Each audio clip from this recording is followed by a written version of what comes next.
This week's Parsha has an unusual, unique beginning.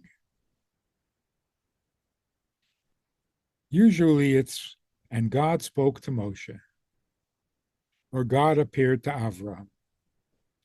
Here, it starts with, and you tell the Jews, who's you? Obviously, it's Moshe, but it doesn't say so explicitly. And you will tell the Jews to bring oil for the lighting of the menorah at the temple.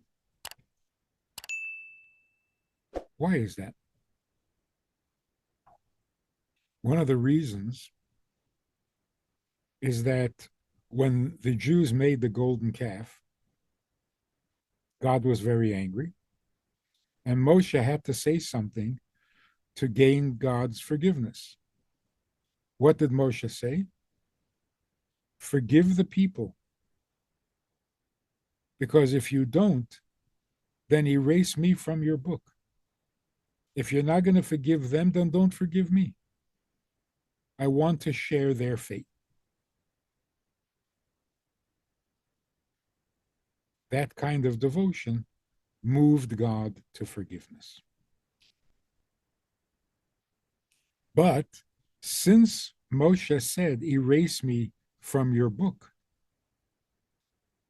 although it wasn't necessary because God did forgive them, but the words themselves had an effect, and it ended up that Moshe's name was erased from one Torah portion, which happens to be this week's Torah portion. His name is not mentioned in the entire section. It is very obvious who we're talking about, but the name is gone, does not appear.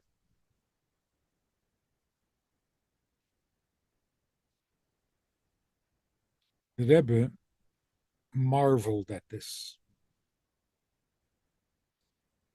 He saw something really beautiful about it.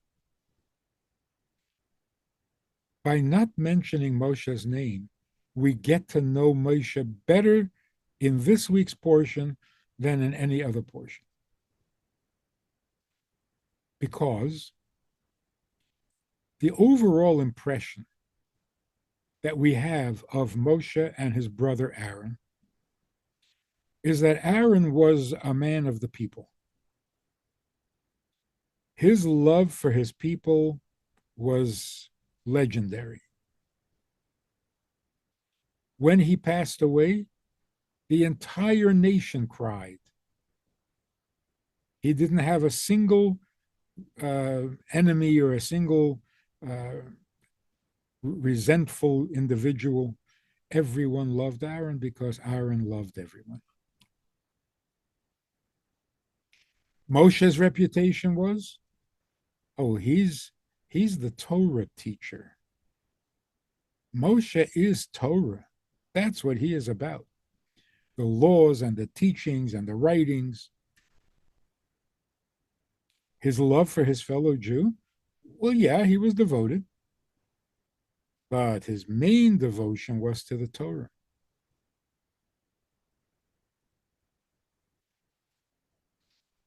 When Moshe said, if you don't forgive the Jews, erase me from your book, meaning the Torah. If Moshe was willing to give up the Torah in order to gain forgiveness for his fellow Jews who created an idol, what does that reveal? What does that show us about Moshe? That as devoted as he was and as identified as he was with Torah, his love for his fellow people, for his nation, was even greater. But it wasn't always visible. So when we read this portion, where his name is absent, you would think that Moshe is concealed or uh, a little unknown. It hides him, it conceals him. No, it does the opposite. It reveals who he really was, and that his love for the people was his true essence, even more so than the Torah. We have a Sunday night program for VIPs that you might be interested in. It's informal, it's questions and answers, it's conversation. It's really relaxed, it's really pleasant, enjoyable, informative, and kind of community-like. It's a Sunday night program, there's a Wednesday morning program for the VIPs, and there's a Wednesday night program. All of it just conversation, casual, laid back, unscripted. So join us, take a look, click the link below, and see which of the three suits you best, and join us for some enjoyable conversation. If you enjoyed this conversation or this topic, and you're looking for more information, or you want to hear it again from another angle, there's a way to do that.